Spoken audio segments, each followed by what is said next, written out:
Hay que hacer cualquier cosa por amor. ¿Qué tan lejos podemos llegar con tal de ser buenos? Mi nombre es Génesis González de la Universidad Bicentenaria de Aragua, Escuela y Facultad de Psicología. Y esta es la historia de Joe Goldberg.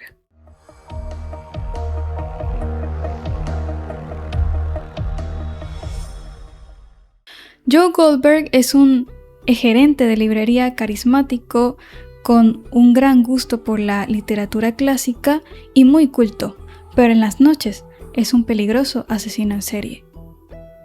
Trastorno obsesivo-compulsivo, sociopatía, narcisismo y muchos otros posibles diagnósticos dentro del perfil psicológico de este personaje. Es un psicópata que lo convirtió en un asesino. Profundicemos en esto. Joe tuvo una infancia y adolescencia cargada de negligencia, abandono y culpa. Su padre era alcohólico y agresivo, mientras que Joe era sometido a ocultar la infidelidad de su madre para evitar el castigo que llegaba en partes iguales de todas formas. Esta figura materna para Joe fue absolutamente controversial, al hacerlo cómplice de las mentiras, las cuales para Joe significaban defensa. Creó un pilar de confusión hasta la ruptura de la realidad. Su padre le pegaba a su madre, ella sufría pero igual volvía con él, y esto significó para Joe un triángulo de infelicidad y confusión donde su padre era el motivo de por qué ellos no eran felices.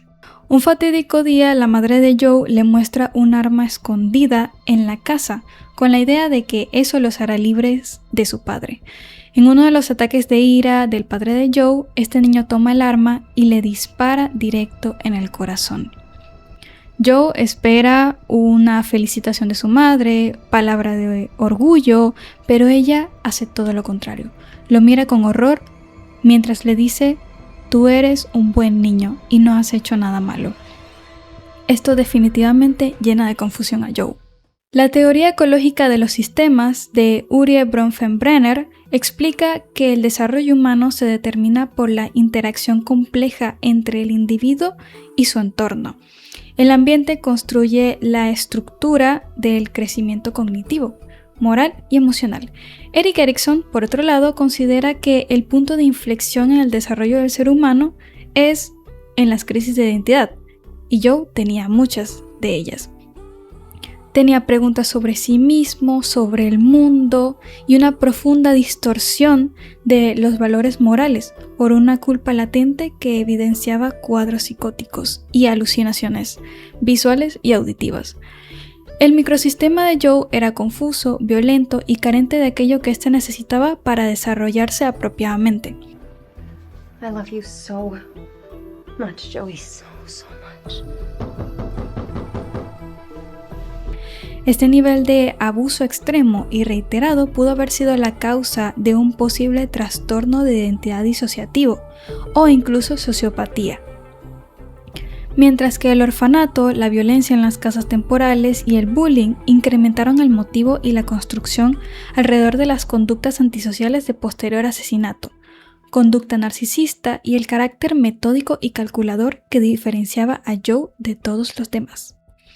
Por otro lado, Jean Piaget nos sumerge en la perspectiva del infante con su interacción en el entorno, como un proceso importante en la inteligencia y adaptación del individuo. La madre de Joe, luego de los cargos por el asesinato de su padre, le dice que no tardará en regresar y volverá por él. Joe, una vez más, vive confiado de esas palabras. Termina en el orfanato y piensa que es un error, que su madre volverá. Este conoce a una maestra que le da refugio con tal de evitar los golpes de los otros niños, y Joe empieza a refugiarse en los libros con tal de evadir la realidad.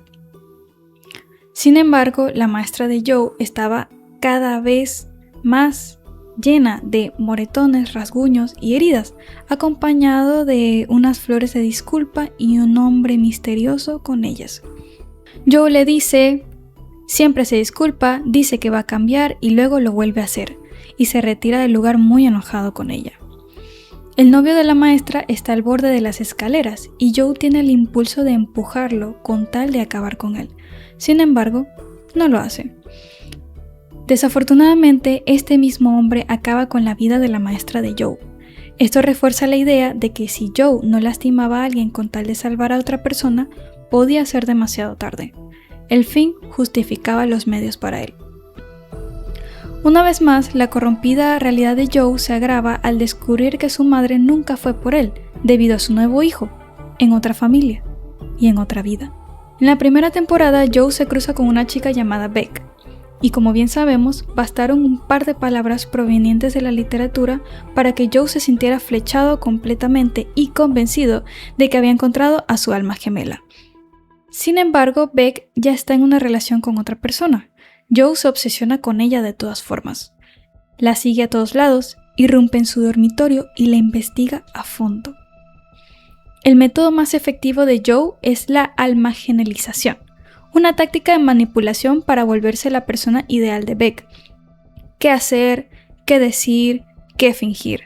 Evidentemente, Beck cae en la trampa y Joe empieza a atar los cabos necesarios.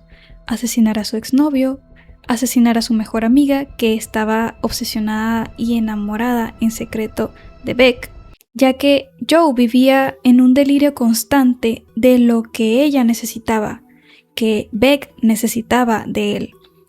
Si mataba para salvarla, entonces no era malo. Algo característico de Joe eran los distinguidos trofeos de sus víctimas, es decir, partes del cuerpo, dientes, cabello, ropa o posesiones personales en general. Una tarde cualquiera, Beck descubre estos trofeos, lo cual firma su acta de muerte por parte de Joe. Beck es encerrada en una jaula, igual que el resto de sus víctimas más adelante, y esta jaula simboliza este espacio de reflexión y control, o mejor dicho, control de impulsos, que acompaña a Joe por el resto de su vida. Esto cargaba de culpa inconsciente a Joe, pero él estaba configurado con el pensamiento de todo lo que hice fue por amor, no tenía otra opción. Joe no asesinaba por placer, lo cual lo descarta como un psicópata, sino que idealizaba mujeres que estaban perdidas, violentadas y necesitadas de un salvador. Joe hacía lo que fuera posible con tal de ocupar ese puesto, pero la impulsividad, la frustración y la ira tomaba control de él, buscaba su lugar en el mundo, buscaba aquello que nunca tuvo y arrebató vidas en nombre del amor. ¿Qué tan lejos podemos llegar en nombre del amor?